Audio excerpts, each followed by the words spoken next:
दोस्तों, भगवान राम की नगरी जिसे अयोध्या कहा जाता है, जहां पुत्र का पिता के प्रति समर्पण, त्याग, बलिदान और सम्मान दिखाई देता है, जहां भाइयों के बीच अतः प्रेम दिखाई देता है, जहां पति और पत्नी के बीच अटूट संबंध दिखाई देता है, जहां मित्रता में छोटा या बड़ा राजा रंक नहीं देखा जाता, जहां न्याय के लिए युद्ध और अपनों के लिए बलिदान देखा गया, उस नगरी में भगवान राम का जन्म हुआ और वहां पर एक भव्य मंदिर बनवाया गया जो बाबर नामक एक क्रूर जिहादी हमलावर ने तोड़ दिया।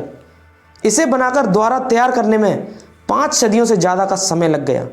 पर क्या आप जानते हैं जो मंदिर बाबर ने तोड़ा था वो मंदिर किसने बनाया था और वो कैसा था? तो दोस्तों, वीडियो को अंत तक ज़रूर देखें और चैनल पर नए हैं तो चैनल को सब्सक्राइब करें। अयोध्या नगरी जो हजारों महापुरुषों की कर्मभूमि रही है और भगवान राम की जन्मभूमि, यह पवित्र भूमि हिंदुओं के लिए बहुत ही ज़्यादा महत्वपूर्ण है। ये राम जन्मभूमि है। इस राम जन्मभूमि पर एक भव्य राम मंदिर बना था जिसे तोड़ दिया गया। आइए जानते हैं वो भव्य मंदिर किसने बनाया और कैसा था वो मंदिर। पुरानी कहानियों के अनुसार पता चलता है कि भगवान राम का जन्म 5114 ईसा पूर्व में हुआ था। चित्र मास की नवमी को रामनवमी के रूप में मनाया जाता है। अगस्त 2003 में पुरातात्विक विभाग के सर्वे में कहा गया कि जहां बाबरी मस्जिद बनी थी वहां मंदिर होने के संकेत मिले हैं। भूमि के अंदर दबे खम्भे और अन्य अवशेष पर अंकित चिन्ह और पोटी से मंदिर होने के सबूत मिले हैं। भारतीय पुरातात्विक सर्वेक्षण द्वारा हर मिनट की वीडियोग्राफी और चित्र का चित्रण किया गया है। इस खुदाई में कितनी दीवारें और फर्श कितनी दूरी पर स्थित हैं, ये सब उस वीडियोग्राफी में मिला है। इसमें 50 खंभों की 2 कतारें भी पाई गई थी। एक शिव मंदिर भी दिखाई दिया। GPRS रिपोर्ट के अनुसार सर्वेक्षण विभाग की रिपोर्ट अब उच्च न्यायालय के रिकॉर्ड में दर्ज है। 30 सितंबर 2010 को इलाहाबाद उच्च न्यायालय की लखनऊ खंडपीठ ने विवादित ढांचे के संबंध में ऐतिहासिक निर्णय सुनाया। न्यायमूर्ति धर्मवीर शर्मा, न्यायमूर्ति सुधीर अग्रवाल और न्यायमूर्ति SU खान ने एक मत में माना कि जहां रामलला विराजमान है वहीं श्री राम की जन्मभूमि है। सबसे पहले जानते हैं कि पहले कैसी थी अयोध्या नगरी। अयोध्या पहले कौशल जनपद की राजधानी थी। वाल्मीकि कृत रामायण के बालकांड में इसका उल्लेख मिलता है कि अयोध्या 12 योजन लंबी और 3 योजन चौड़ी थी। वाल्मीकि रामायण में अयोध्यापुरी का वर्णन विस्तार से किया गया है। रामायण में अयोध्या नगरी के सरयू तट पर बसे होने और उस नगरी के भव्य एवं समृद्ध होने का उल्लेख मिलता है। वहाँ चौड़ी सड़कें और भव्य महल थे। यहाँ बगीचे और आम के बाग थे और साथ ही चौराहों पर लगने वाले बड़े बड़े स्तंभ थे। यहाँ पर हर व्यक्ति का घर राजमहल जैसा था। यह महापुरी 12 योजन यानी 96 मील चौड़ी थी। इस नगरी में सुंदर लंबी चौड़ी सड़कें थीं।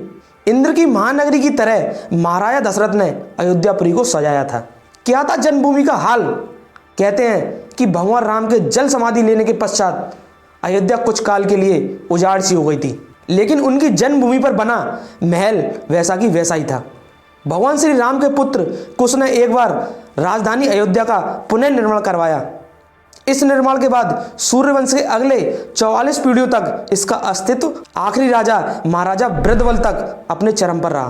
कौशल राज महाराजा बृहद्रथ की मृत्यु महाभारत युद्ध में अभिमन्यु के हाथों हुई थी और ये कौरवों की ओर से लड़ रहे थे। महाभारत के युद्ध के बाद अयोध्या उजाड़ सी हो गई, मगर श्री राम जन्मभूमि का अस्तित्व फिर भी बना रहा। मंदिर तोड़कर मस्जिद बनाई गई, ये तो आप सभी लोग जानते हैं। बाबर के क्रूर सेनापति मीर वाकी ने वहां पर स्थित मंदिर को तोड़ा और उस पर एक मस्जिद का ढांचा खड़ा कर दिया। लेकिन क्या आप जानते हैं उस मंदिर को बनाया किसने था? इसके बाद यह उल्लेख मिलता है कि ईसा के लगभग 100 वर्ष पूर्व उज्जैन के चक्रवर्ती सम्राट विक्रमादित्य एक दिन शिकार खेलते हुए अयोध्या पहुंच गए। विक्रमादित्य को इस भूमि में कुछ चमत्कार दिखाई देने लगे। अब उन्होंने खोज आरंभ की और पास की योगी व संतों की कृपा से उन्हें ज्ञात हुआ कि यह श्री राम की अवध भूमि है। उन संतों के निर्देश से सम्राट ने यहाँ भव्य मंदिर और साथ ही कूप, सरोवर, महल आदि बनवाए ताकि लोग जो यहाँ पूजा पाठ करने आए वो यहाँ पर खाना बना सकें, पानी पी सकें और यहाँ पर रहन बसेरा कर सकें।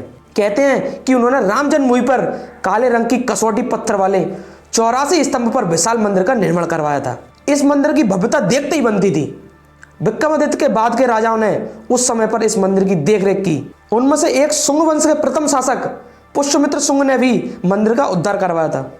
पुष्यमित्र का एक शिलालेख अयोध्या से प्राप्त हुआ था जिसमें उन्हें सेनापति कहा गया है तथा उसके द्वारा 2 यज्ञ किए जाने का भी वर्णन मिलता है। अनेक अभिलेखों से ज्ञात होता है कि गुप्त वंश के चंद्रगुप्त द्वितीय के समय तत्पश्चात काफी समय तक अयोध्या गुप्त वंश साम्राज्य की राजधानी भी रही थी। गुप्तकालीन महाकवि कालिदास अयोध्या और रघुवंश का कई बार उल्लेख किया है। अब इतिहास में इसके साक्ष्य क्या मौजूद थे? चीनी बिच्छू फाहियान ने यहाँ देखा कि कई बुद्ध मठों का रिकॉर्ड रखा गया है। यहाँ पर 7वीं शताब्दी में चीनी यात्री यंगशांग आया था। उसके अनुसार यहाँ 20 बौद्ध मंदिर थे तथा 3000 बिच्छू रहते थे और यहाँ हिंदू का प्रमुख और भव्य मंदिर भी था जहाँ लोग हजारों की संख्या में रोज दर्शन करने आते थे। इसे राम मंदिर कहा जाता था। इसके बाद ईसा की 11वीं शताब्दी में कन्नौज नरेश जयचंद आया तो उसने मंदिर पर सम्राट विक्रमादित्य के शिलालेख को हटाकर अपना नाम लिखवा दिया।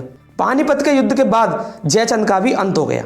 इसके बाद भारतवर्ष पर आक्रांताओं का आक्रमण बढ़ता ही गया।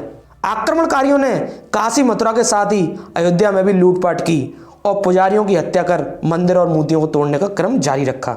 लेकिन 14वीं सदी के अंत तक राम मंदिर को तोड़ने में आक्रांता सफल नहीं हो पाए। विभिन्न आक्रमण के बाद भी सभी तूफानों और मुसीबतों को झेलते हुए श्री राम जन्मभूमि पर बना भव्य मंदिर 14वीं शताब्दी तक बचा रहा और खड़ा रहा। कहते हैं कि सिकंदर लोदी के शासनकाल के दौरान यह मंदिर मौजूद था। अतः 1527 और 28 में अयोध्या में स्थित भव्य मंदिर को तोड़ा गया। उसकी जगह बाबरी मस्जिद का ढांचा खड़ा कर दिया। कहते हैं कि मुगल साम्राज्य के संस्थापक बाबर के एक सेनापति ने बिहार अभियान के समय अयोध्या में श्री राम के जन्म स्थान पर स्थित प्राचीन और भव्य मंदिर को तोड़कर एक मस्जिद ढांचा खड़ा कर दिया जो 1992 तक खड़ी रही। बाबरनामा के अनुसार 1528 में अयोध्या पड़ाव के दौरान बाबर ने मस्जिद निर्माण का आदेश दिया था, परंतु अब एक सुखद समाचार है, वहां पर राम मंदिर का निर्माण हो रहा है। भले ही हमने 5 शताब्दियों तक प्रतीक्षा की है, लेकिन फिर भी हम इस बात से संतोष महसूस करते हैं कि हम वो पीढ़ी हैं जो बनता हुआ राम मंदिर देख रहे हैं। और 22 जनवरी 2024 को यहाँ पर रामलला की मूर्ति की प्राण प्रतिष्ठा की जाएगी, जिससे पूरे भारतवर्ष में हर्षोल्लास के साथ दिवाली मनाई जाएगी। क्या आप भी इस दिवाली में शामिल होने वाले हैं? कमेंट में लिखकर जरूर बताइएगा। मिलते हैं आपसे अगली वीडियो में, जब तक के लिए धन्यवाद।